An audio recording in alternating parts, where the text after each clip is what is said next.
Bismillahirrahmanirrahim. Assalamualaikum warahmatullahi wabarakatuh. Perkenalkan, nama saya Suryani, mahasiswi pasca sarjana IAIN Parepare, program studi pendidikan agama Islam. Dan pada kesempatan kali ini saya akan memberikan tutorial cara penggunaan platform LMS atau Gnomio yang bisa kita gunakan untuk media pembelajaran e-learning. Nah, langsung saja, langkah pertama yang kita lakukan yaitu membuka link https://pasca-iain-pare.gnomio.com. Kita klik linknya. Nah, setelah kita klik linknya akan muncul tampilan seperti ini. Nah, kita klik masuk pada ujung kanan. Nah, sebelum kita masuk, jika kita belum memiliki akun, maka kita buat akun terlebih dahulu. Tetapi jika kita sudah memiliki akun, maka kita langsung klik di sini nama pengguna dan sandi yang tadinya kita sudah buat. Nah, setelah itu kita masuk.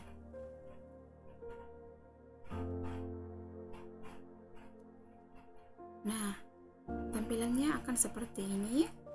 Jumpa lagi ya bersama kita Suryani. Nah, di sini ada muncul beranda, dashboard, dan kursusku. Nah, karena di sini saya sudah memiliki kelas, maka kita langsung klik di kursusku. Nah, di kursusku akan muncul seperti ini.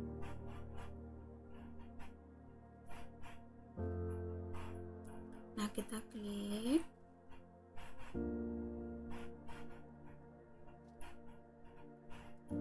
Di sini dalam kelas saya ada pertemuan 1, 2, 3, 4, 5, 6, 7, 8, 9, 10. Nah, yang pertama di pertemuan pertama. Tetapi terlebih dahulu kita tidak bisa mengedit di pertemuan 1 itu jika kita belum mengklik mode edit. Maka dari itu kita klik dulu mode edit. Nah, setelah itu akan muncul tampilan seperti ini. Nah, jika kita sudah mengklik itu, maka kita bisa mengedit di setiap pertemuan yang telah kita buat. Contohnya, nah, jika kita klik tambahkan aktivitas atau sumber daya. Nah, dalam aktivitas di sini banyak tampilan untuk penggunaan Gnomio ini. Nah, jika kita klik aktivitas, kita bisa menggunakan forum, glosarium, dan banyak lagi. Kemudian ada sumber. Nah, jika kita ingin memasukkan link, maka kita klik URL. Nah, dalam tampilan URL akan muncul seperti ini. Kita masukkan nama pertemuan itu, kemudian link yang akan kita pelajari. Kemudian setelah itu kita klik simpan dan kembali ke kursus.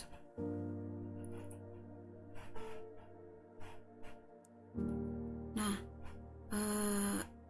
begitu seterusnya sampai di pertemuan ke-10. Nah, di sini saya akan menjelaskan kelas yang telah saya buat, yaitu pertemuan pertama, di mana di sini ada kontrak belajar. Nah, sebelum kita memulai pembelajaran terhadap peserta didik, maka langkah yang pertama kita lakukan yaitu kontrak belajar. Kita membahas tentang kontrak belajar sebelum dimulainya pembelajaran.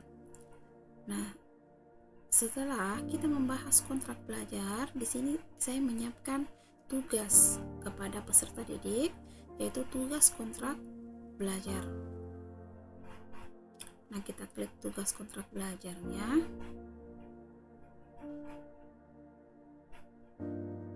Nah, di sini peserta didik akan memasukkan tugas yang telah saya berikan. Kemudian saya memberikan nilai jika tugas yang telah diselesaikan tersebut. Tapi di sini karena belum ada, jadi kita kembali di pertemuan pertama tadi ya.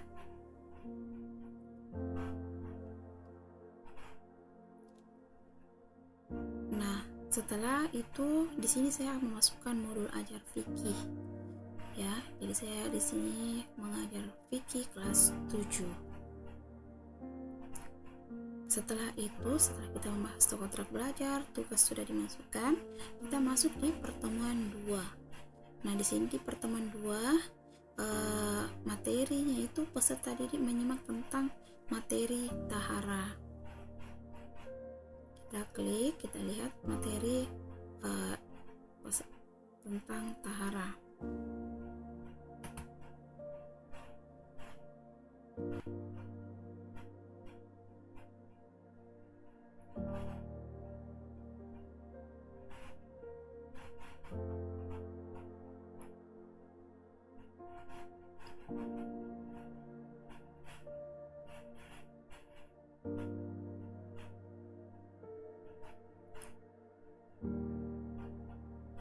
Nah, di sini ada PowerPoint interaktif yang telah saya buat untuk memudahkan peserta didik dalam mempelajari materi fikih tentang tahara.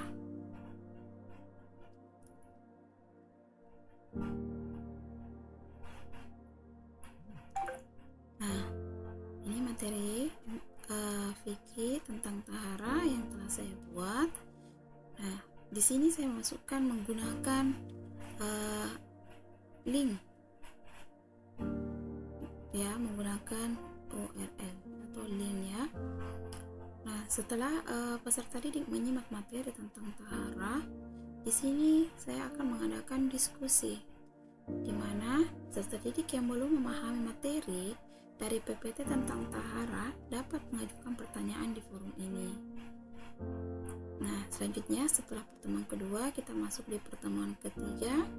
Nah, pertemuan ketiga di sini saya memberikan tugas kelompok kepada peserta didik. Setelah tugas kelompok, kita masuk di pertemuan keempat. Nah, masuk di pertemuan keempat setelah membahas tentang tahara, di sini saya memasukkan link materi tentang bersuci dari najis dan hadas. Kita klik linknya, kita melihat materi yang telah saya berikan kepada peserta didik.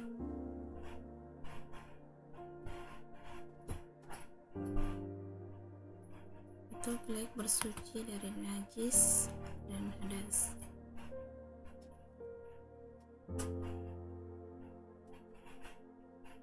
Nah, ini flipbook yang telah saya buat untuk lebih memudahkan lagi peserta didik untuk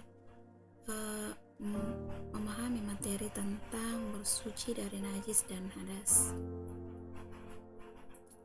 Nah, ini flipbooknya.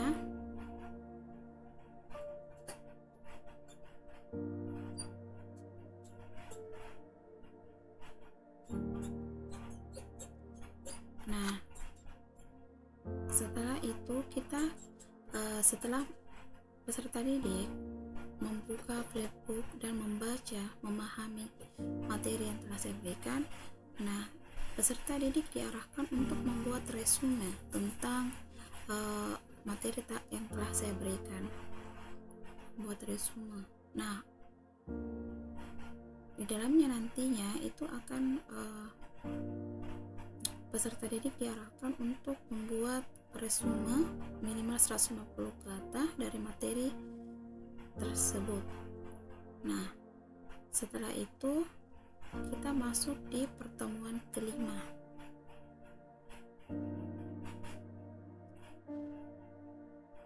Nah, di pertemuan kelima di sini saya meminta untuk peserta didik memperhatikan aktivitas siswa.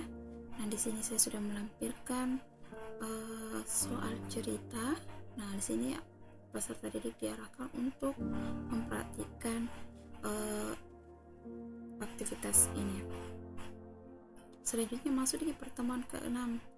Nah, di pertemuan ke-6 ini saya juga memasukkan link tentang video pembelajaran tentang tata cara wudhu.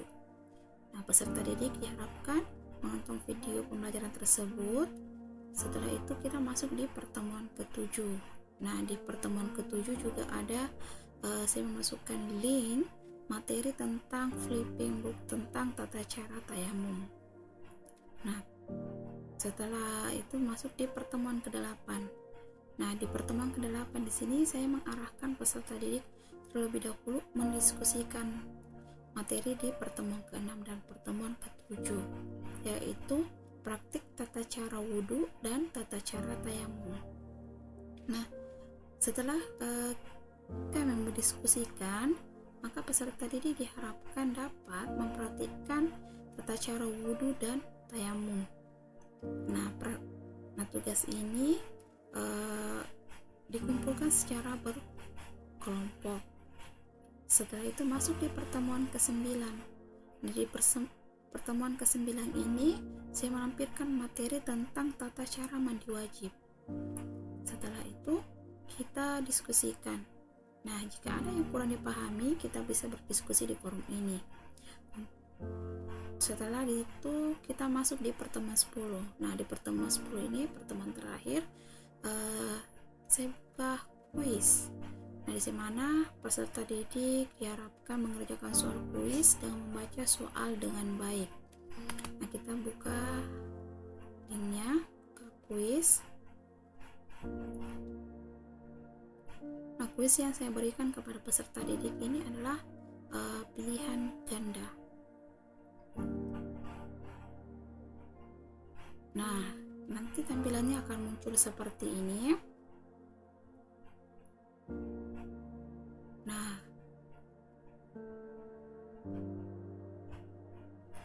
kita buka soalnya.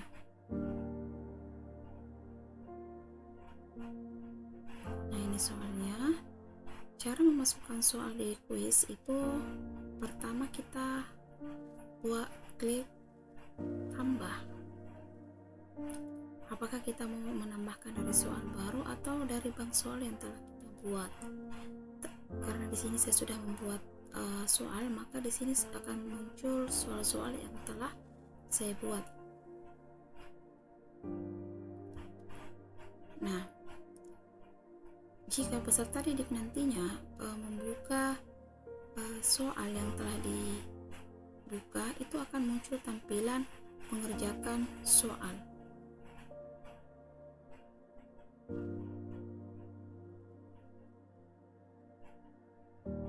Nah, mungkin itu yang dapat saya paparkan.